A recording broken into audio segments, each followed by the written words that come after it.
правовом конфликте побеждает тот, кто первым обратится к юристам. Клянусь говорить правду, только правду, ничего кроме правды. Я был немножечко под шофе. Если вы не можете вернуть свои деньги, Ваша честь, она просто хочет поиметь с меня деньги. Хочет, а что такого?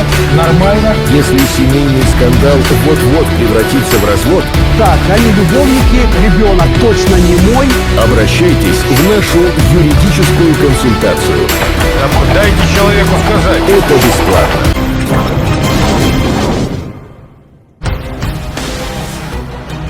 Истец требует взыскания задолженности по договору о возмездном оказании услуг по фотосъемке.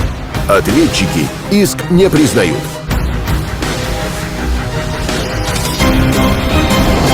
Прошу всех встать.